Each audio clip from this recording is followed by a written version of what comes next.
Hi, I'm Seamless, and this is the second part of this particular track from scratch, which is at the moment just a bunch of basses and this chord and a lead thing. Kind of ARP business. I was trying to make this a lead, but I might actually use it as an ARP. Someone in the chat last time actually said that you would work as an ARP, and they are right. This is my most favorite part so far. I'm digging the warps. We got this macro loop LFO thing,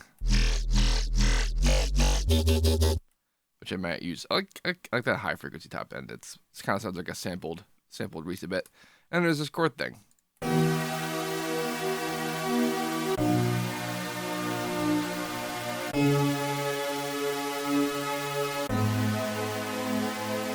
don't know if I'm actually going to use anything to do with this, but it was a neat direction to go in.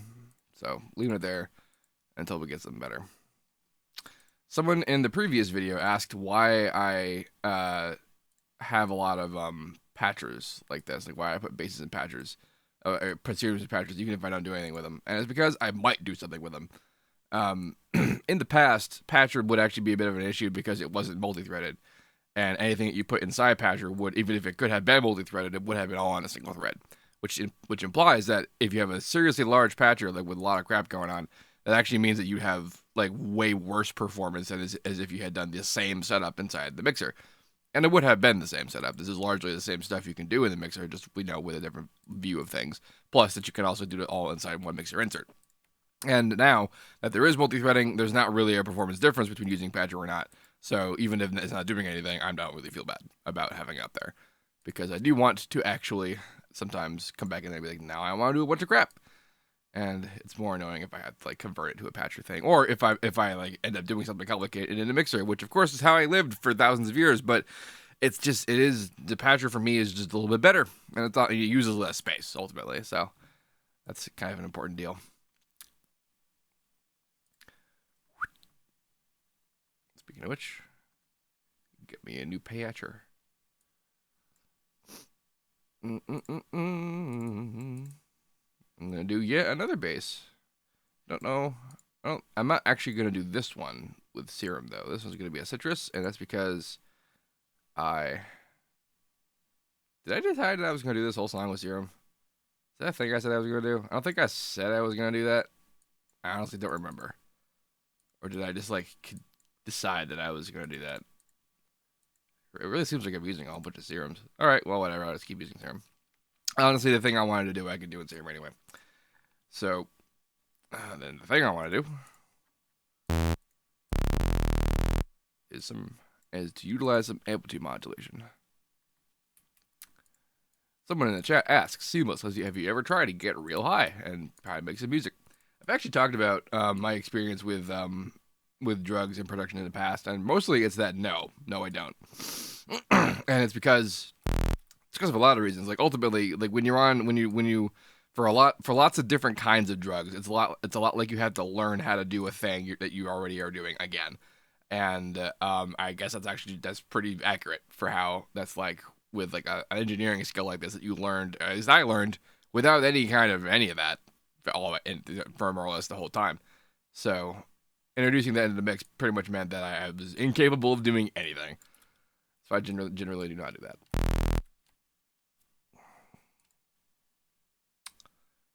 No. So there's a couple of these that we'll probably do.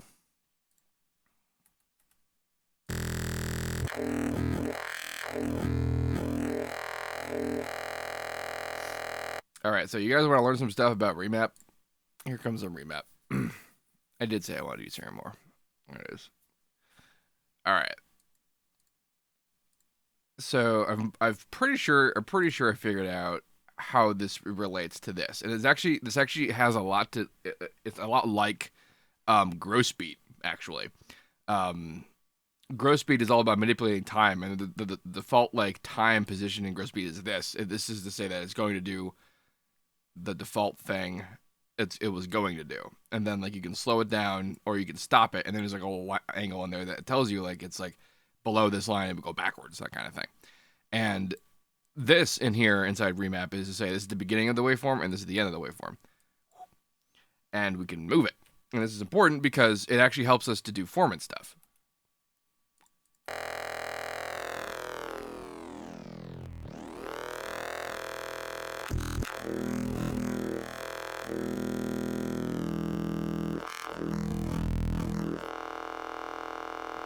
Now, where this gets a little bit nuts is that we can think of this line in the position as it is, and the angle as it is, as kind of like a sample that we can cut and move. So take, for example, this event here. This is located more or less at this position in the line, like these guys here. If I move it around, like there's that guy, and there's that guy. Now, if I wanted to say move this without really messing with the rest of this, or like affect this without messing with the rest of this, we could do one like kind of like one of these, where it's getting lower, and you can see it getting bigger in the window there. That's what it means to be lower in pitch. It's playing the thing slower, and so the events are being represented larger. But as you see, like it kind of goes away. Like it's getting like it's not moving anywhere around the waveform. It's just being taken away. So if we want it to be somewhere else in the waveform, we have to put it there. And then, like, for example, these two guys, if I brought them down, there they are now. Like, that's where it is now. And if I wanted to move them around, I have to move them around as if we were doing it with like an actual cut sample that for some reason was like elastic, but whatever. This is how the whole thing works. And then, of course, the asymmetry stuff. And then the shape that represents bend plus and minus is sort of a double-sided thing. It's like one of these guys. See, this squishes it inward, and then this squishes it outward. So the super cool thing about like this kind of format stuff is that you could target like the event area and then like either move them away out entirely or put another event in there in its place, or you can like specifically tune down that event so that like if for some reason you can identify that that's the one that's the one is causing whatever sound you can identify. So like 1-to-1 here, this original position indicates that it's going to do whatever the original waveform was already doing. And then like bringing it down from this direction, we'll turn it down and push it that way, leaving this place static because now this is the one that's moving. And then this one we push the other way. And then you can do that kind of in the middle of things if you can build it with the line. If you like actually build it up in there, you can do basically the same thing. Only like choose it for the waveform's position. And then do all the more fun stuff that like Warping is for. So yeah, that is everything I know about remap. Let's do something with it then, huh?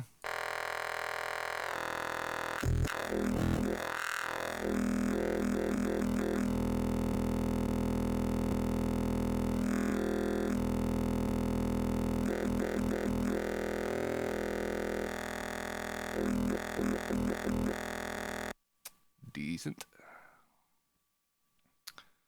I'm gonna get that automation.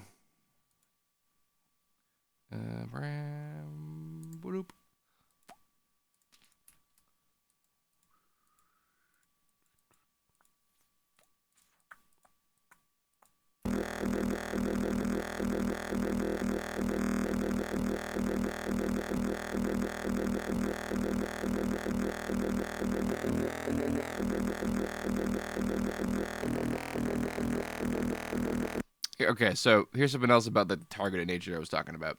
If we know that the event that does like the particular quality is like exists here, and like we want that bend plus minus thing, but like it does too much damage to tones we like in there, we can bend plus minus like just a specific spot, and that might actually this is asymmetry, I think. Yeah, let's do it this way. But this still has that same sort of effect where you can create the squelch.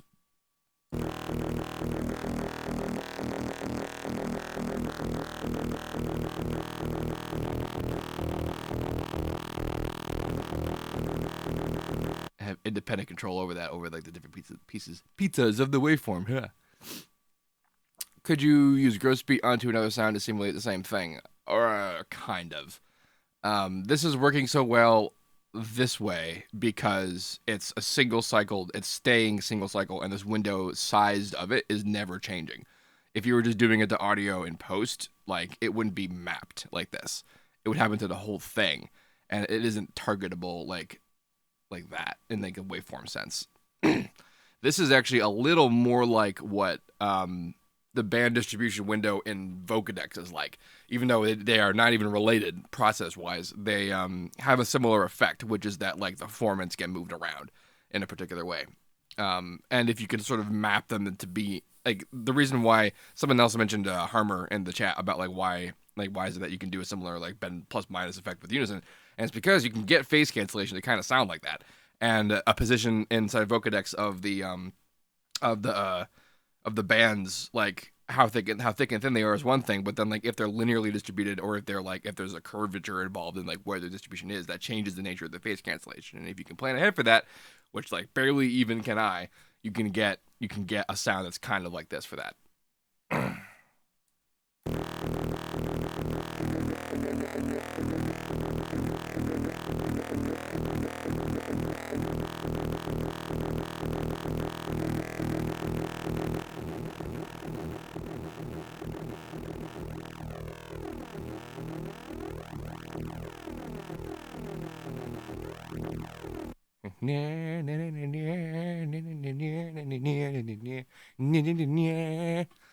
That'd be really funny if someone freaking did like a dubstep version of that, kind of like a remix of that song. I don't even know what that song's called. I just remember it was in Ferngully. Let's see. Can you manipulate, let's say, a kick drum and serial and remap the kick of it, the whatnot of it, the attack of it? I guess if it was like, yeah, you could do that if you when you entered in the formula. So the way that you do a tuned table like this when you're making a table is that you tell it what note it is here, and then it plans a split of so many samples for the frame to be that size. If you want the one frame to be the size of the kick, you figure out how many samples the kick is, the kick is long, and enter that in there. Like if I entered in E0 here, like it tells me how many, like there it is, like 1,070 samples. Figure out how many samples long your kick is, tell it that number, put the kick in there, and it should show up as one frame, and then you can remap it like that. Today we are doing a drum and bass track, and I have done just about nothing of it. I'm mostly messing with basses and then answering people's questions about stuff. And now I'm not even doing the thing I wanted to do because I'd be doing remap instead. That's okay though. It's still a dope sound. And I think we'll still get what I want out of it, as long as I try hard enough to stick to the planned result I have, which I think I'm already very far away from it. But let's do the thing. Is that the steepest? The morphing ones are all the 24s. Oh, whatever. I'll put something later.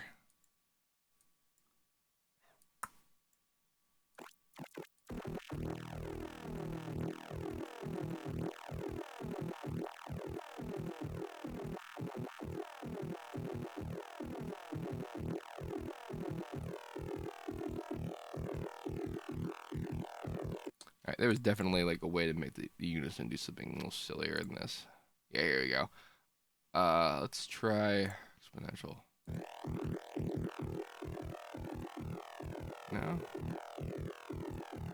That's the supersaw style. I don't think it's gonna matter with two voices. I'm trying to get the phase cancellation to behave a little bit differently, but I guess it's not gonna do that if it's just the same thing. It's not exactly like Harmer.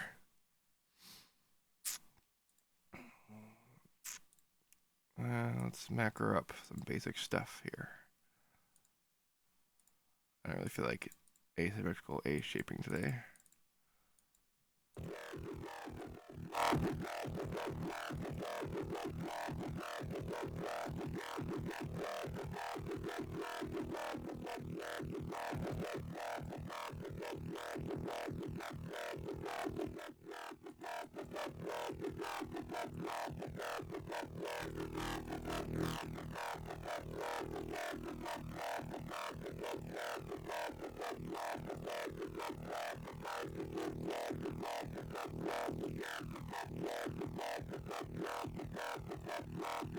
Just occurred to me that was a pretty epic problem with high passes is that when it's really low like that, and you have enough resonance that you can hear it. You need to Oh, what was I gonna say? It'll phase with some lower stuff in a way that I don't like, and I realized just now if I macro the mix to that, it just isn't on when it's doing that. That's also sort of the point of the low mid high the Morphe guys here, because then like that same macro will be like it's a low pass when it's in that range, and it's a high pass when it's in that range, and that could be useful too. I don't really do a lot with the hyper. It's like sort of quote unquote fake unison effects like these are. I'm not I don't like, but like they are useful for modulation still.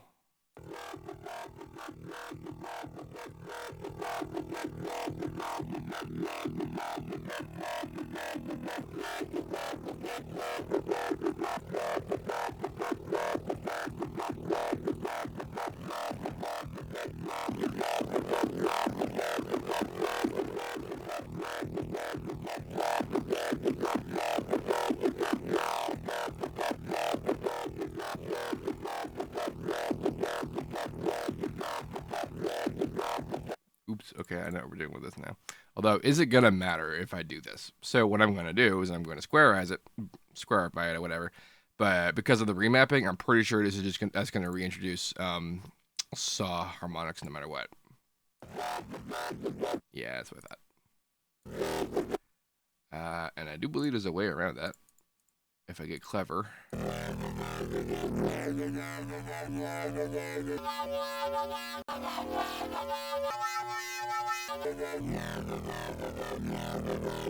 Alright, so if I want this to... It's possible that this will do it. Let's see if it does. Close. It has to be even. This has to be not like doubled up, but symmetrical. There needs to be like events that add up to evenness.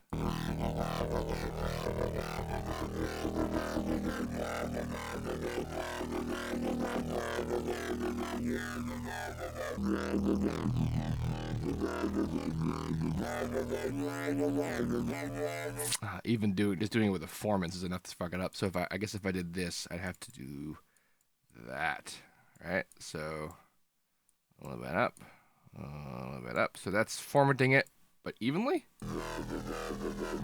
Kind of. Okay, so it has to be the same, probably, right? The same format change.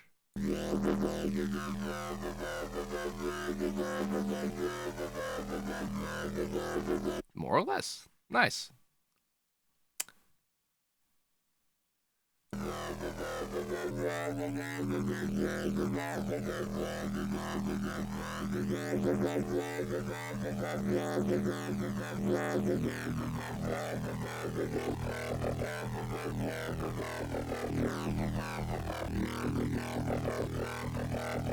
So that's kind of interesting.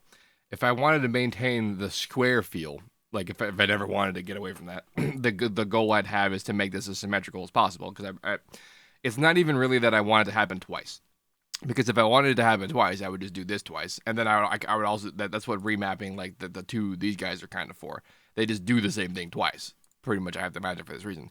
But sort of what we did there is that like it did the same thing twice, but this one got bent up that way. It's bent plus and minus, but with like a minor forming change also on top of that. It's like we're doing two remaps at once, but it like very vaguely imparted the difference in the events, which put back a little bit the saw harmonics series versus the square version.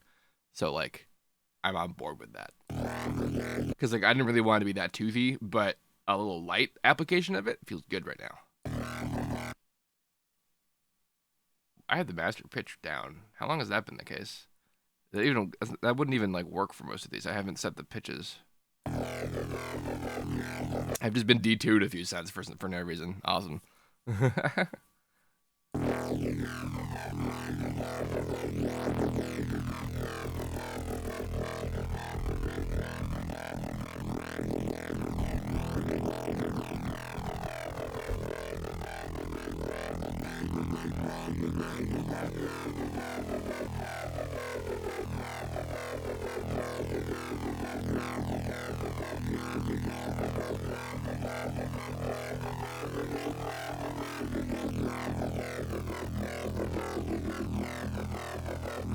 Digging it.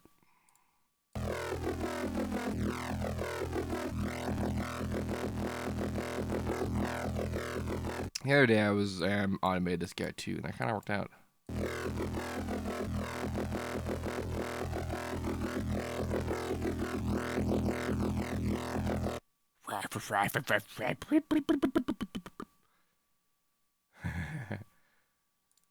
Someone mentioned that it apparently had been down since the last stream, and it was very obnoxious on YouTube. The pitch. Fortunately, I haven't done anything critical yet, so we lived.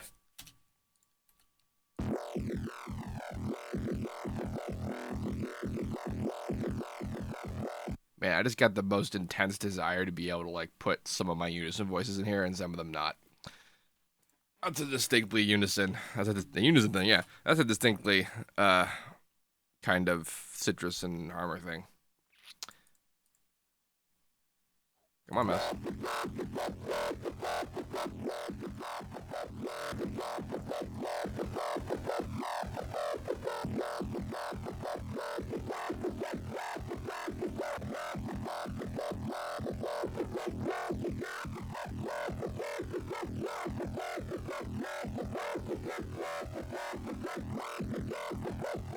Okay, that's going to be one of my secondary animation parameters right there.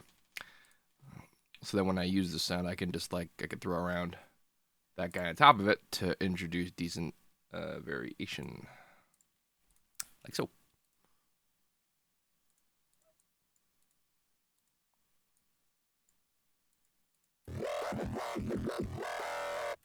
Forgot that's how I did my automation there.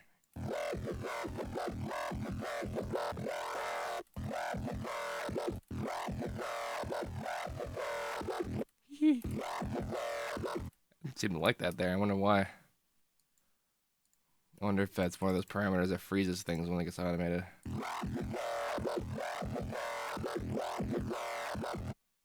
Huh.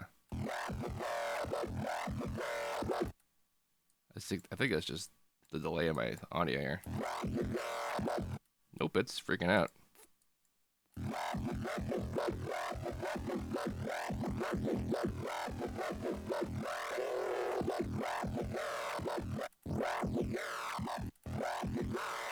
So there's definitely some problems with motion there.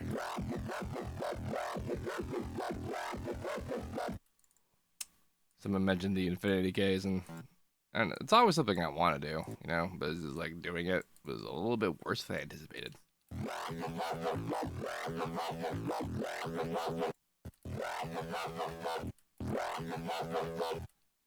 I like some of these for like high filler potential, you know what I mean?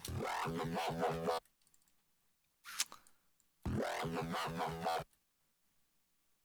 did actually want to do this though.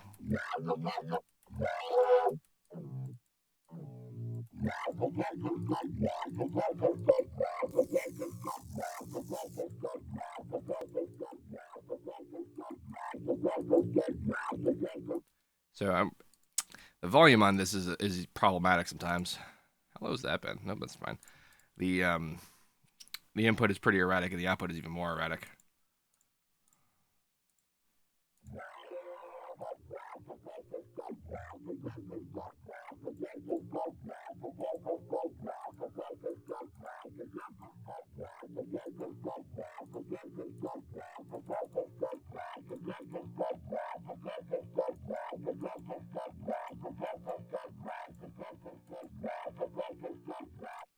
Okay, do need a little bit the highest.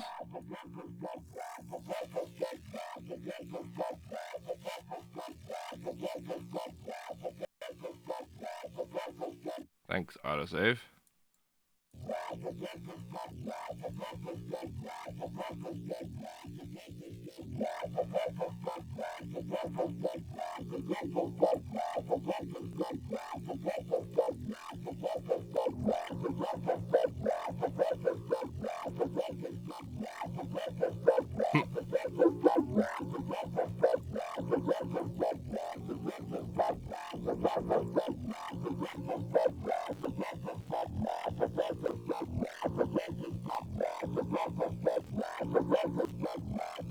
Neat.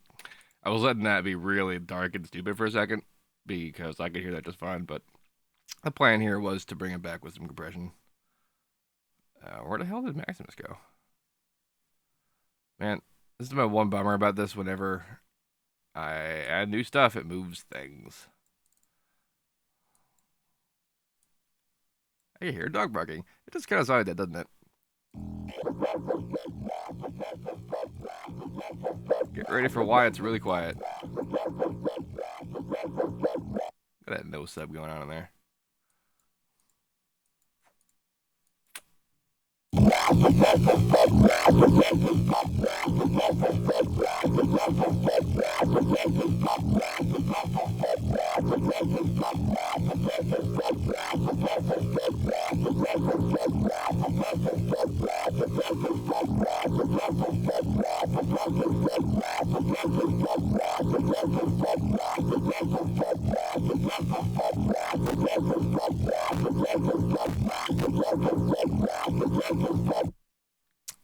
Cool.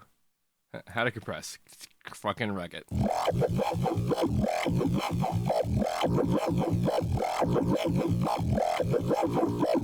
Alright, I was gonna like mono stuff, but it doesn't matter because I'm not done processing yet.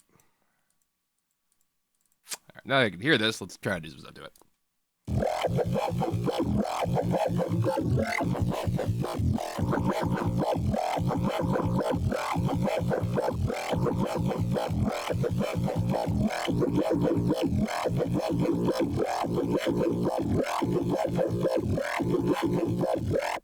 Like that.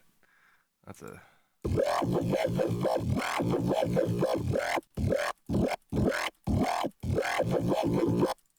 cool. Here's a thought.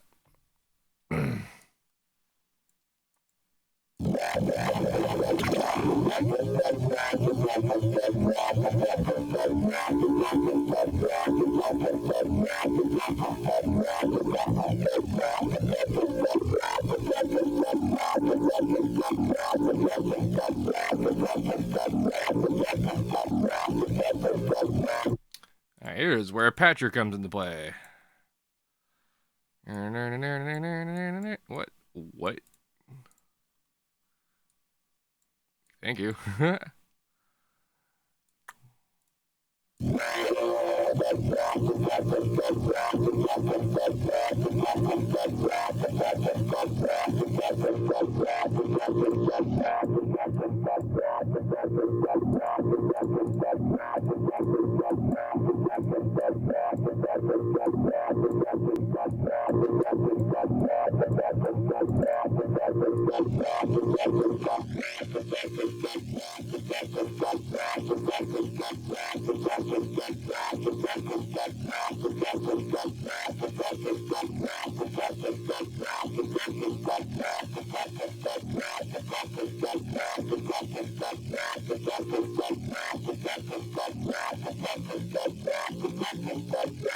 Alright, so the point of having done that is that we essentially have a low delay and a high delay. I'm going to automate both. I don't know why I decided that was weird. It felt weird. And then we need the main guy in here because they're both going to be kind of low.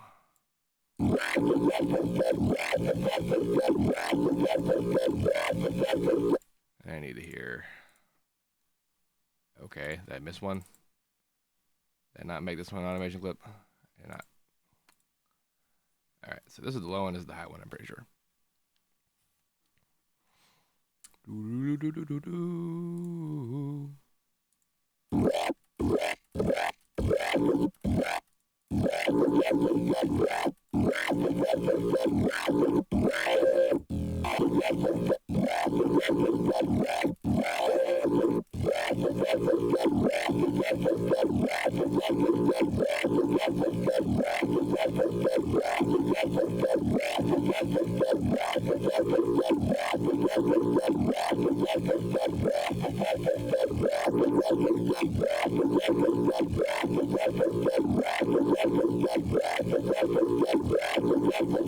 Interesting.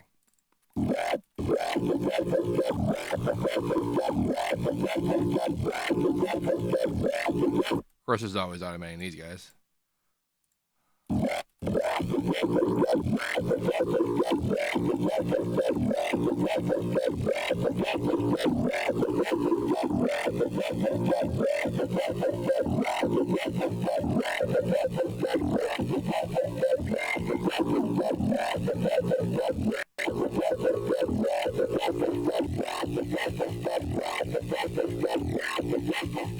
trying desperately to get rid of that ringing.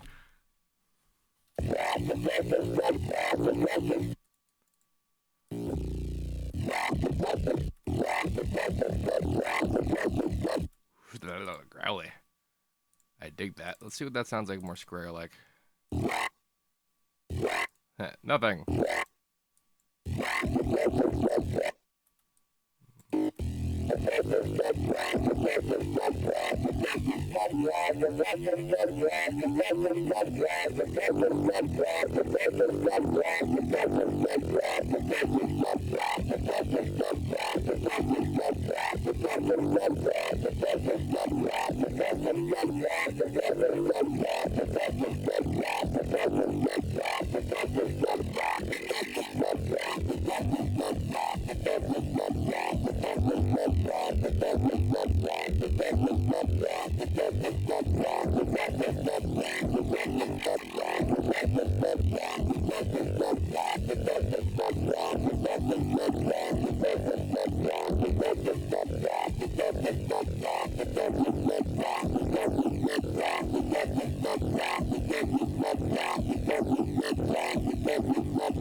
Interesting. Yeah, okay. Let's try and rein it in a bit. I guess to that end. I mean, these are both pretty low. This guy's mostly didn't be that like. Yeah.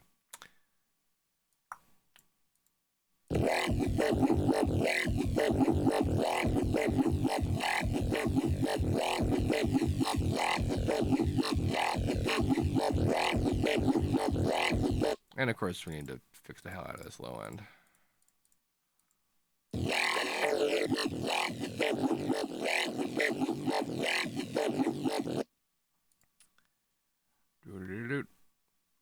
I'm just gonna get me a. Yeah, I'm doing this for the sub. Last time I used just a copy of the original guy that I more or less low passed to be the sub. And that's not what I'm going to do today, because I have an actual plan for it to be a modulation that's going on. So I needed to do that.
I feel like what I'm going to end up doing with this is like a kind of like a reverby sort of high frequency, like a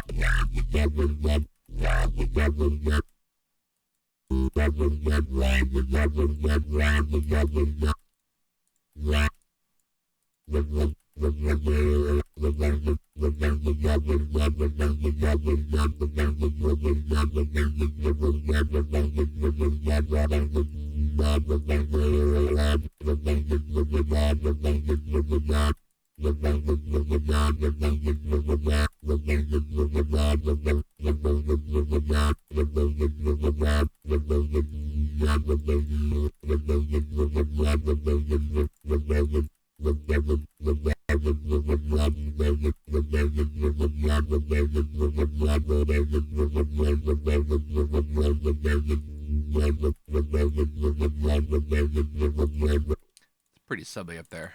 And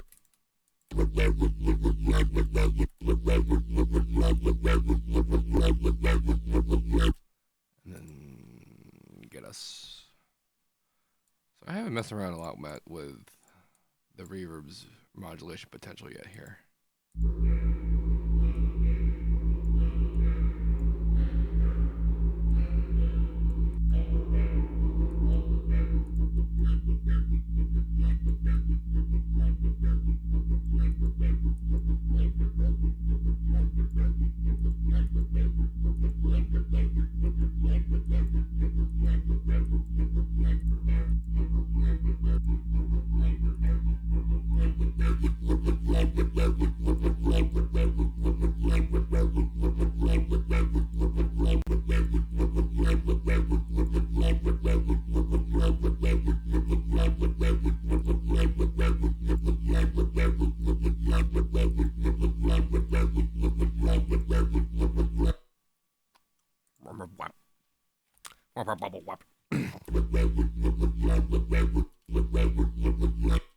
I do like that.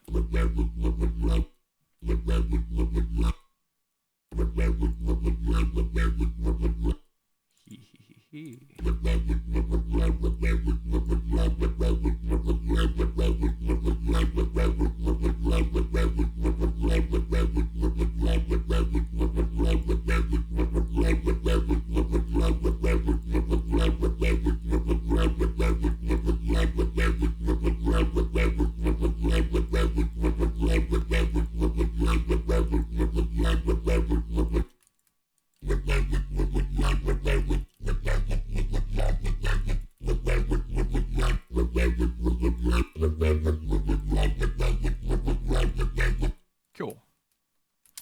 I can at least make that some kind of rhythmic thing, you know? Layer on the rest of this crap. So far we've got this guy, which is kind of like this guy, but not as good.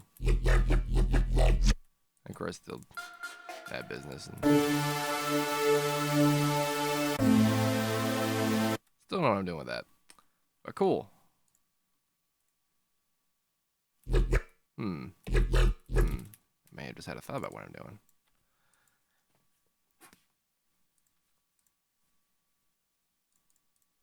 No, I didn't. I'm just had a utility concept.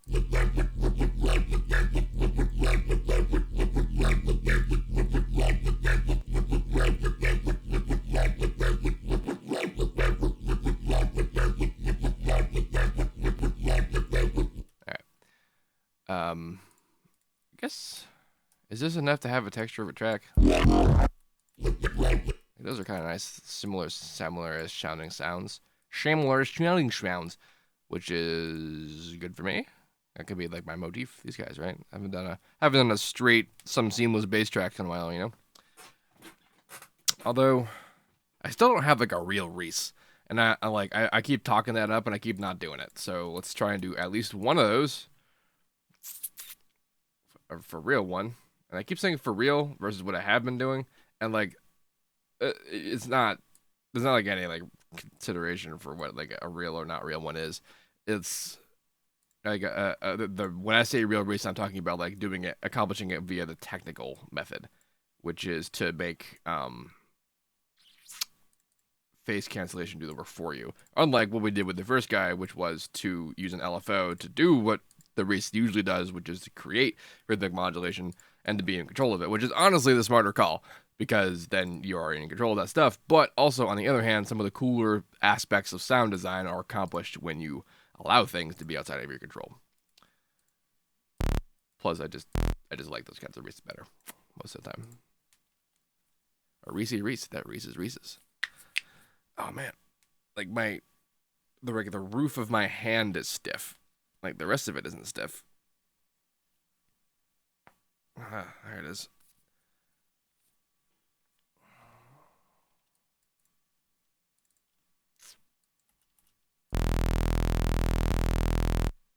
All right, so I don't want random phase. I don't want it to start together, so we're going to use actually more than one voice here. Oh, no. You know what we're going to do? We're going to do the amplitude modulation thing like I was talking about. All right, so to do that, we're going to give me a fun table. What are the ones I have? Any of these guys? So, yeah, you know, some of them actually are kind of neat.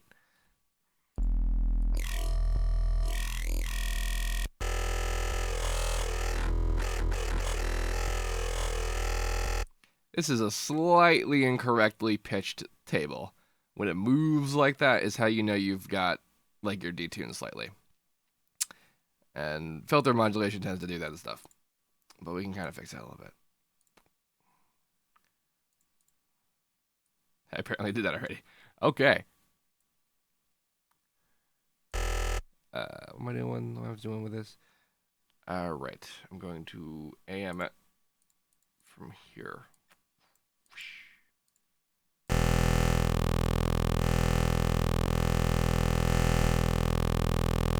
All right, so when you're doing amplitude modulation, the middle position here is like completely the shape is king.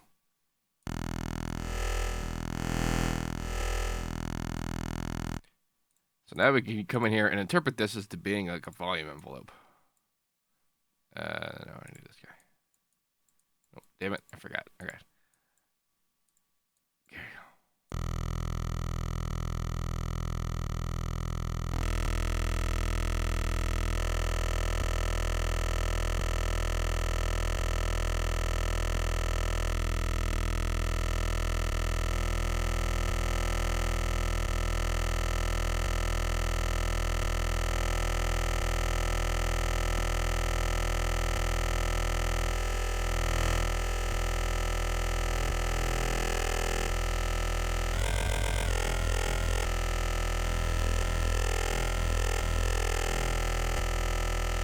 I guess the smart call would be to actually pitch up the modulator. The modulator.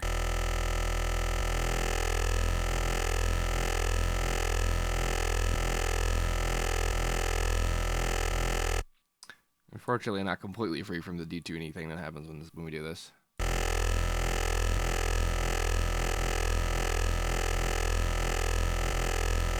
Another good reason to separate subs of things. I'm going to actually use this, but we're not going to use it as a modulator. We're going to use it as like a tonal, kind of.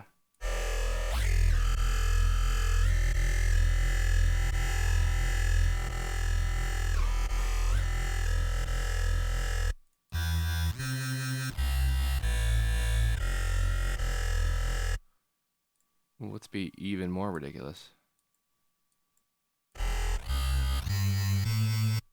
Let's do the opposite. Okay, so that was the right idea, but not that low. There we go.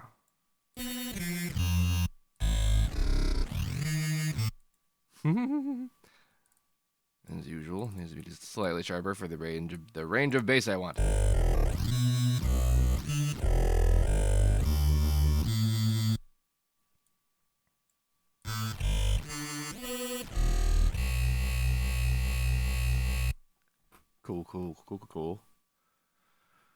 Cool.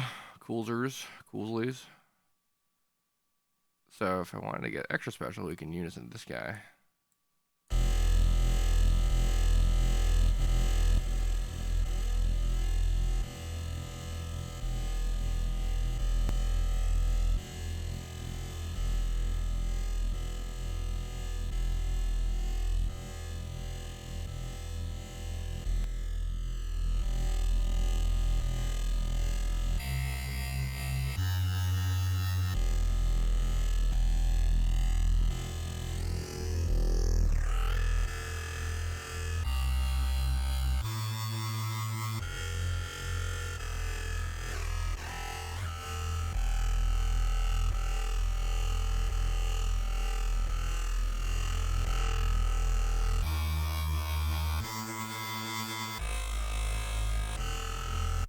Here's a thought.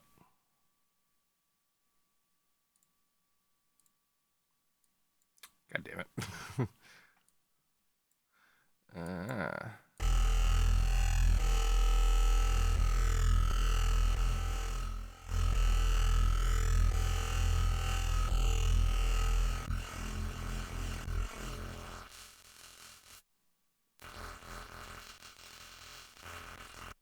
What is happening?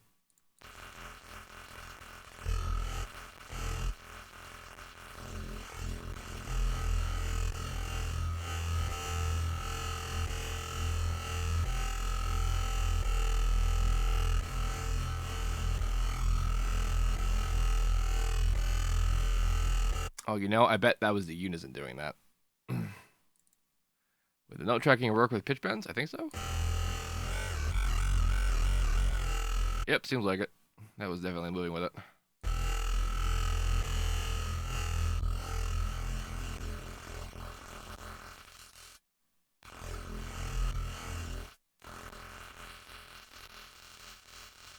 This kind of sounds like an electrocution sound effect. Like if I were trying to design like a panel overloading sound from like Half-Life 2.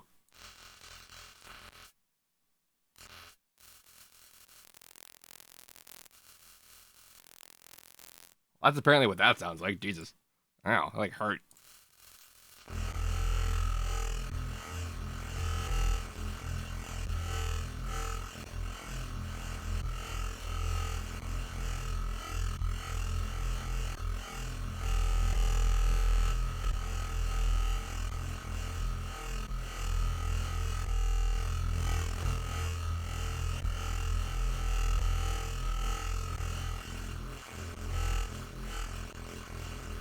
It's weird that there's not much of a transition between those two things when I'm moving the map here.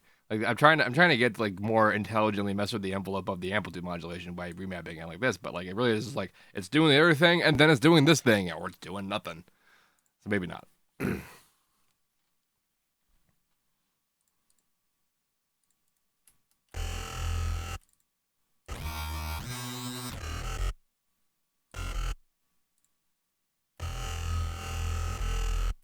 This level is supposed to be down oscillator too? Yes, it is.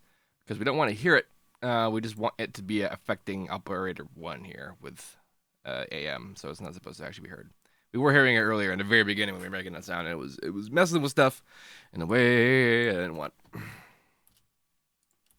Yo. There it is. Oh yeah, so next up, Oh,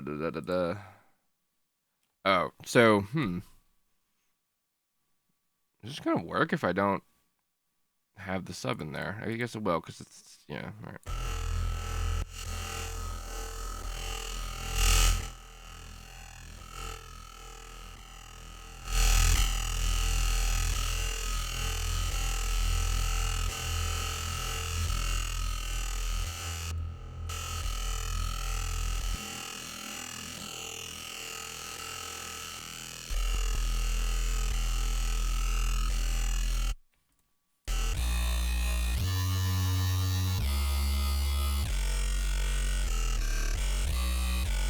I mean, it's doing it.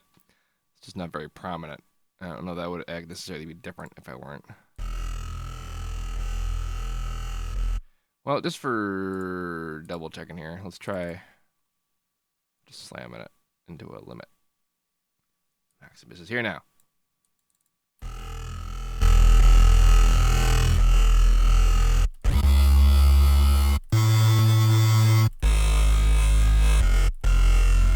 You know what? I'm keeping that sub. It's lively. But in order to actually have that be a sub, we're going to need to do something funny with it, which is put it, like, I'm going to end up, like, normally I high pass it to separate the sub, but now we're going to separate the sub by low passing it so that I can mix it separately from everything else. I guess I'm describing a crossover. I guess I do have to actually high pass it too, right? Because we can't have both.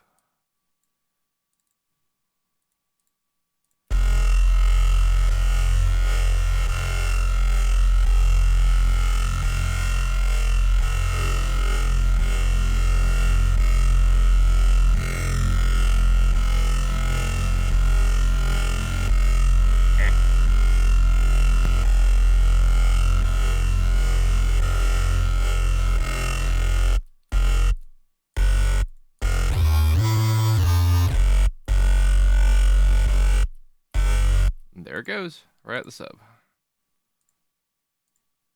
Go back, motherfucker.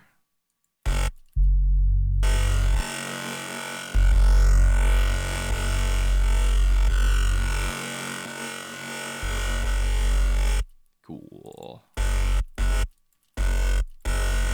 I'll worry about mixing when there's stuff to mix it against. Alrighty then. Someone has a question in the chat. Okay. My dashboard scrolls sideways. Things I learned today. Alrighty. How much of my process is writing chords? Very little. Extremely small.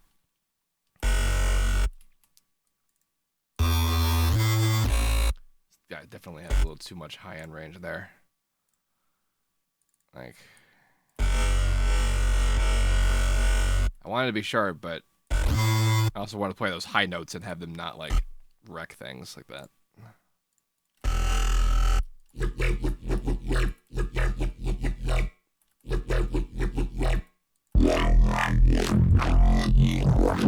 Should have screwed this guy for a little bit.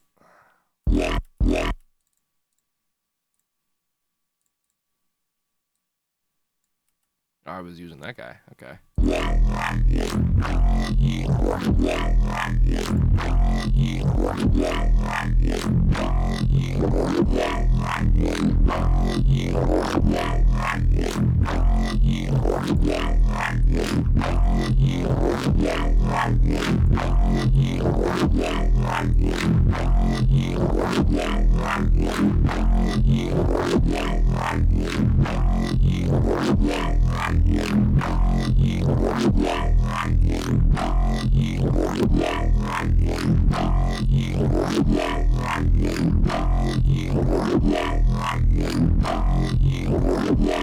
I like that tear way too much.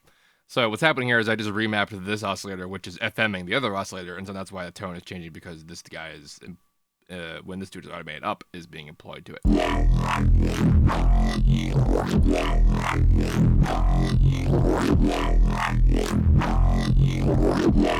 Someone in the chat asks, how much of my process is making bass? Almost all of it.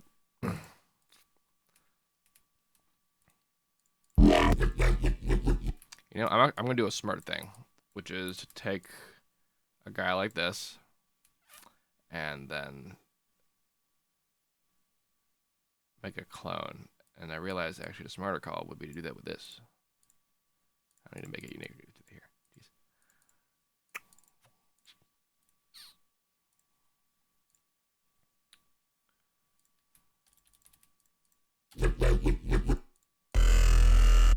See, because now I could just like, I can do a slightly different effect. I tried all passes last time. Let's do boom, boom, boom, boom.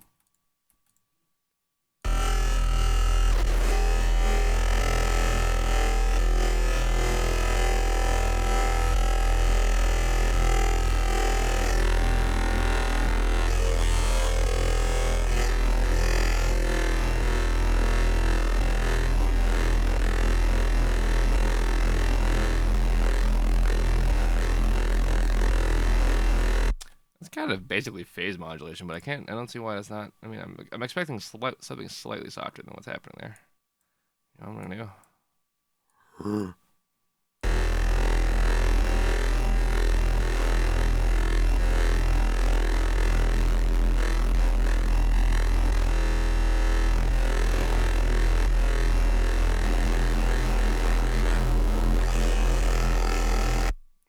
That's that way of doing that. Let's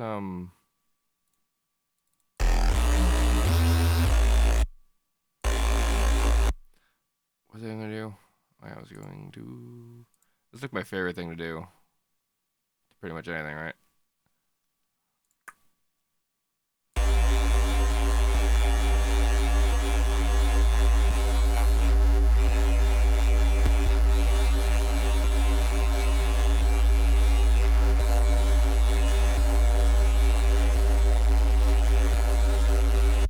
So I squarized it, and it still sounds like a square because I moved the amplitude modulation up 1 octave, which means that it's happening twice as fast as it used to, which is like that 2 event stuff I was talking about before.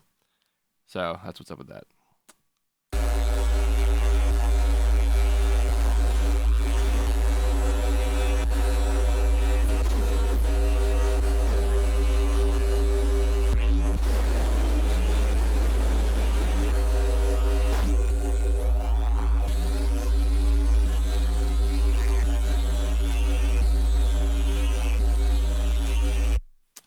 little weirder than I expected.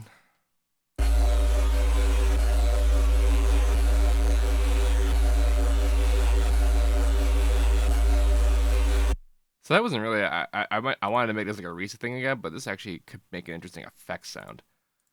Like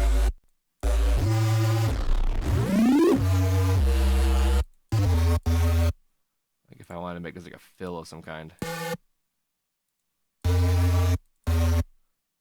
So in regular FL land, we would just have slide notes that I wouldn't care about this, but I don't really like automating pitches, so what I tend to do is just turn on legato. And, actually, I guess what I want to do is do portamento.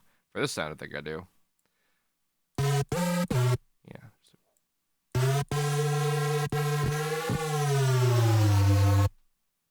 Kind of thing. Could just make it a legato deal, but I don't know, it's a little bit easier this way.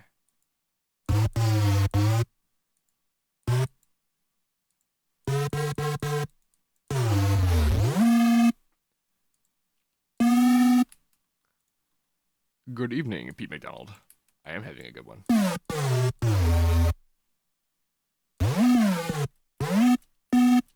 little too high.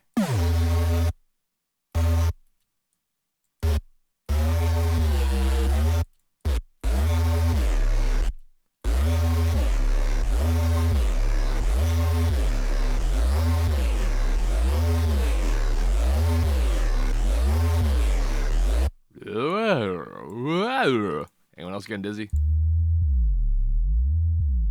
Probably good at this there, right? I was just thinking, like a particularly volatile effect.